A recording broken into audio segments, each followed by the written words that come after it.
Good morning students, I am Gunjan Joshi from Navjyoti global school Mona. तो अब हम आज अपनी कक्षा 6 का पाठ 16 वन के मार्ग में पढ़ने जा रहे हैं। ठीक है, और ये जो है ये है सवैयाँ। ठीक है, किसने लिखे हैं? तुलसीदास जी ने। ठीक है, तो हमारा पाठ 16 है, इसका जो शीर्षक है वो है वन के मार्ग में। अब हम इस पाठ में पढ़ेंगे क्या बोला है पहले पद में। ठीक है, 2 पद हैं इसमें। पुरते निकसी रघुबीर बधू, धरी धीर दये मग में डग दुए, झलकी भरी भाल कनी जलकी, पुट सुखी गए मधुराधर वे। फिरी भुजती है चलने अब कैतिक पनर कुटी करिहो कित है, तिय की लिखी आतुरता पिय की आँखियाँ अति चारु चली जल चुए। ठीक है, तो पहले प्रथम पद में तुलसीदास जी लिखते हैं कि श्री राम जी के साथ, ठीक है, पुरते निकसी रघुबीर बधू, श्री राम जी के साथ कौन है? श्री राम जी के साथ उनकी वधू अर्थात सीता जी कहाँ हैं? धरी धीर दये मग में डग दुए, वो कहाँ हैं? अभी नगर से बाहर निकली ही हैं कि उनके माथे पर झलकी भरी भाल अर्थात उनके माथे पर क्या है? उनके माथे पर क्या है? पसीना चमकने लगा है।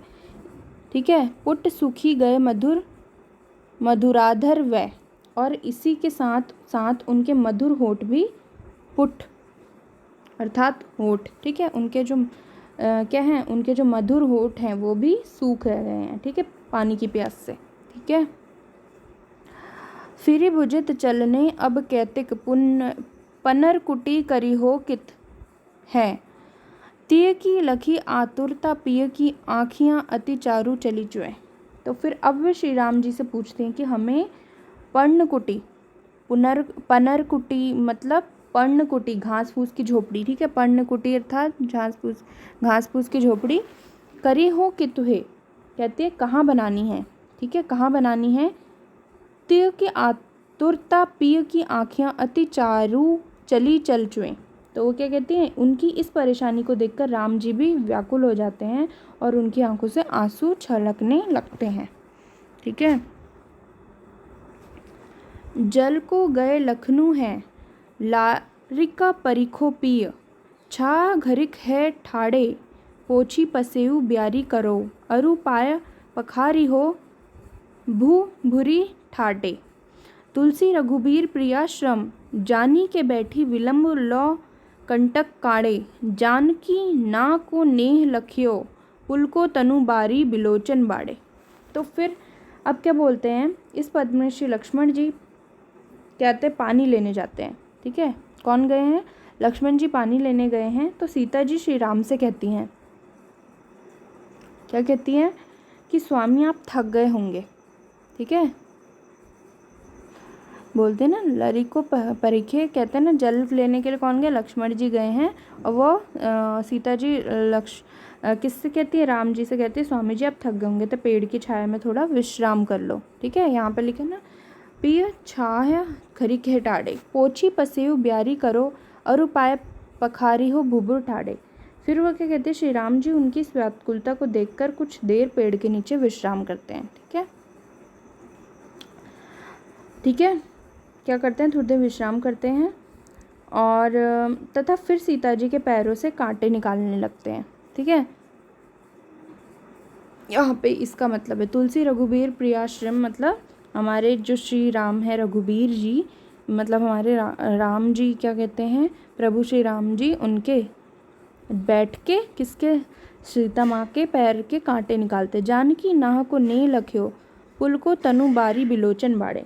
ठीक है, अपने प्रियतम के इस प्यार को देखकर सीता जी मन ही मन पुलकित यानी खुश होती है। ठीक है, तो ये था इसका भावार्थ। चलिए अब हम प्रश्न अभ्यास पढ़ते हैं। ठीक है, प्रश्न अभ्यास देखते हैं। पहला क्या है? नगर से बाहर निकलकर 2 पग चलने के बाद सीता की क्या दशा हुई? नगर से बाहर निकलकर 2 पग अर्थात थोड़ी दूर चलने के बाद सीता जी के माथे पर पसीने की बूंदें छलकने लगी, उनके कोमल होठ सूख गए, वे शीघ्र ही थक गई थी। अब और कितनी दूर चलना है? पर्णकुटी कहाँ बनाइएगा? किसने कहा? किससे पूछा? किसने किससे पूछा और क्यों पूछा? अब और कितनी दूर चलना है? पर्णकुटी कहाँ बनाई गई? शब्द सीता जी ने श्री राम से पूछा क्योंकि वो बहुत अधिक थक गई थी। ठीक है, फिर क्या है? राम ने थक हुई सीता की क्या सहायता की? राम ने क्या सहायता करी थकी हुई सीता की? राम ने जब देखा कि सीता जी थक गई हैं तो वह देर तक बैठकर पैरों से कांटे निकालने का अभिनय करते रहे, जिससे सीता को कुछ देर आराम करने का मौका मिल जाए और उनकी थकान कम हो जाए।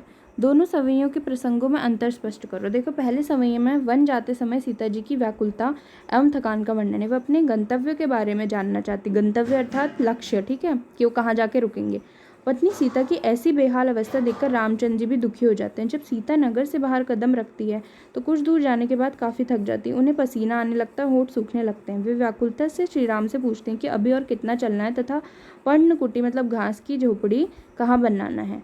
इस तरह सीता जी की व्याकुलता को देखकर श्री राम की आंखों में आंसू आ जाते हैं। दूसरे सवैये में श्री राम और सीता जी की दशा का मार्मिक चित्रण है। इस प्रसंग में श्री राम व सीता जी के प्रेम को दर्शाते हुए कहा गया है कि कैसे श्री राम सीता के थक जाने पर अपने पैरों के कांटे निकालते हैं और सीता जी श्री राम का अपने प्रति प्रेम देखकर प्रसन्न होती है, मन ही मन मुस्काती है।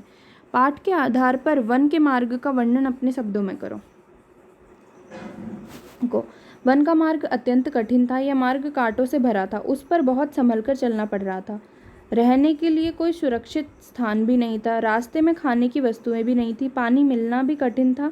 चारों तरफ सुनसानी थी और असुरक्षा का वातावरण था।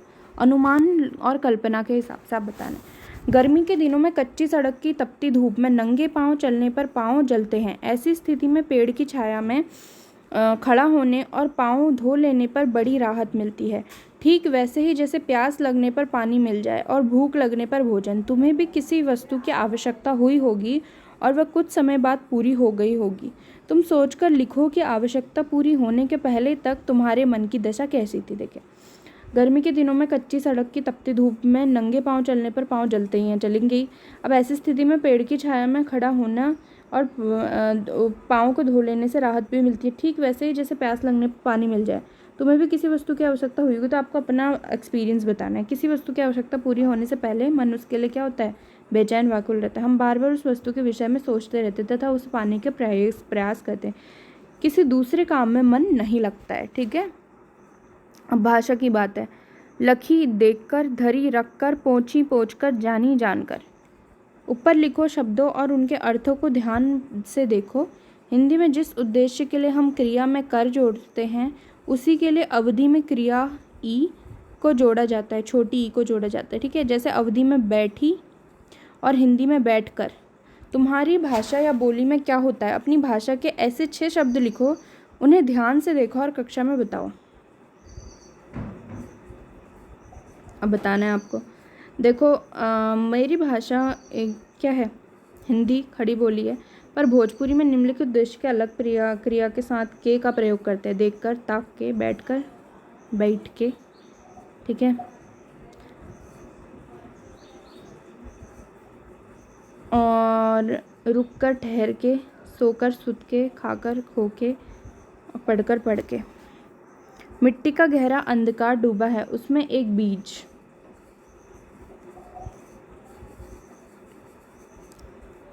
क्या उसमें एक बीज डूबा है। जब हम किसी बात को कविता में कहते हैं तो वाक्य के शब्दों के क्रम में बदलाव आता है। जैसे छा घड़ी खे ठाडे को गद्य में ऐसे लिखा जा सकता है, छाया में एक घड़ी खड़ा होकर। उदाहरण के आधार पर नीचे दी गई कविता की पंक्तियों को गद्य के शब्द क्रम में लिखो। पुरते निकसी रघुबीर बधु, पुट सूखी गए मधुराधर वे, बैठी लोक कंटक काले, पूर्ण कुटी करी हो किथे। पुरते निकसी रघुबीर बधु, सीता जी नगर से बाहर वन जाने के लिए निकली। पट सूख गए मधुर होठ सूख गए। बैठी विलंब लो कंटक काड़े, कुछ समय तक श्री राम ने आराम किया और अपने पैरों से देर तक कांटे निकालते रहे। ठीक है, तो यहाँ पे हमारा पाठ खत्म होता है। मैं आशा करती हूँ कि आपको पाठ अच्छे से समझ में आया होगा। धन्यवाद।